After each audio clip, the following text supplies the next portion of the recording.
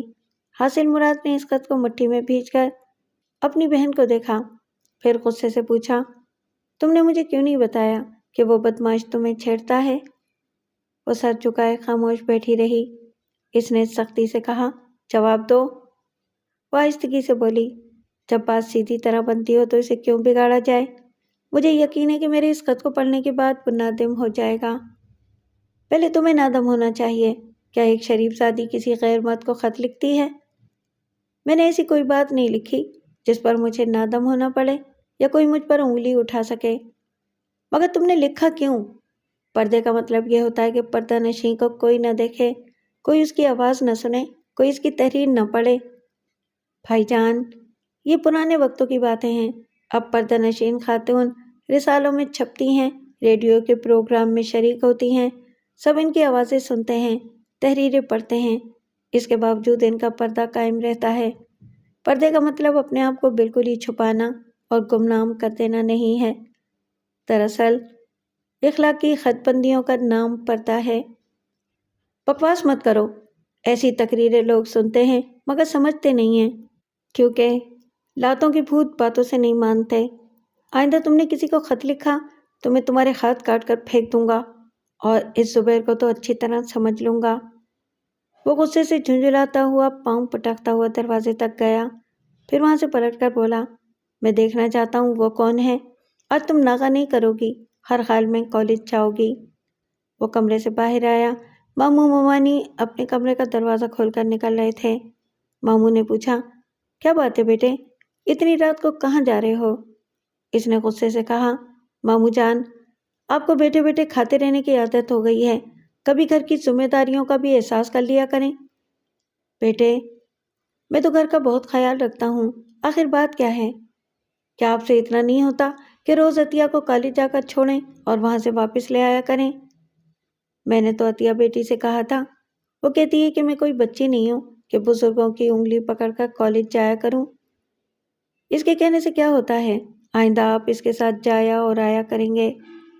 اچھی بات ہے، میں آج ہی سے اپنی بیٹی کے ساتھ جایا کروں گا۔ آج نہیں، کل سے، آج میں جاؤں گا۔ وہ غصے سے تنتناتا ہوا مکان سے باہر آ گیا۔ اس وقت 4 بجنے والے تھے۔ دور دور تک سڑکوں کی روشنیاں رات کی تاریکی کو دور کرنے کی ناکام کوشش کر رہی تھیں۔ وہ جھنجھلائے ہوئے ذہن کے ساتھ آہستہ آہستہ چلنے لگا۔ اس کے اندر آندھی سی چل رہی تھی۔ وہ اس آندھی میں ایک تنکے کی طرح اڑتا ہوا زبیر تک پہنچ جانا چاہتا تھا۔ اسے بتانا چاہتا تھا کہ حاصل مراد کی بہن سے عشق کرنا اپنی موت کو دعوت دینا ہے۔ وہ مختلف راستوں سے یوں گزرتا رہا جیسے انگاروں پر چل رہا ہو۔ زبیر نے اس کی غیرت کو للکارا تھا۔ اب وہ اس وقت تک سکون سے نہیں بیٹھ سکتا تھا، نہ کھا سکتا تھا، نہ آرام کر سکتا تھا، جب تک اس کی ہڈیاں پسلیاں توڑ کر اسے بہن کی عزت کرنا سکھا نہ دے۔ وہ چلتے چلتے ایک دم سے رک گیا، سر اٹھا کر چلمن کی طرف دیکھنے لگا۔ وہ ادھر نہیں آ رہا تھا، اپنے مسئلے میں الجھا ہوا تھا، لیکن خزاں جھنجھلاہٹوں کے باوجود اس کے مزاج نے اسے عشق کی منزل تک پہنچا دیا تھا۔ اس نے 5 بجے وہاں پہنچنے کے لیے کہا تھا اور ابھی 5 بجنے میں دیر تھی۔ اس کے باوجود وہ کھڑکی کھلی ہوئی تھی۔ اس کا مطلب صاف ظاہر تھا کہ دونوں طرف آگ برابر لگی ہوئی تھی۔ وہ بھی بے قراری سے انتظار کر رہی ہوگی۔ پتہ نہیں رات کو کب سے کھڑکی کھولے، چلمن کے پیچھے کھڑی اس کی آہٹ سننے کی منتظر ہوگی۔ وہ تیزی سے چلتا ہوا کھڑکی کے پاس آیا۔ اسٹریٹ لیمپ کی روشنی میں اس کی چوکھٹ صاف طور پر نظر آ رہی تھی۔ وعدے کے مطابق اس چوکھٹ پر کیسٹ نظر نہیں آ رہا تھا۔ اس نے آہستگی سے کھڑکی پر دستک دی، پھر کہا، میں آ گیا ہوں۔ چلمن میں ہلکی سی لرزش پیدا ہوئی، پھر ایک ہاتھ باہر آیا، چاندنی سے ڈھلا ہوا لگتا تھا۔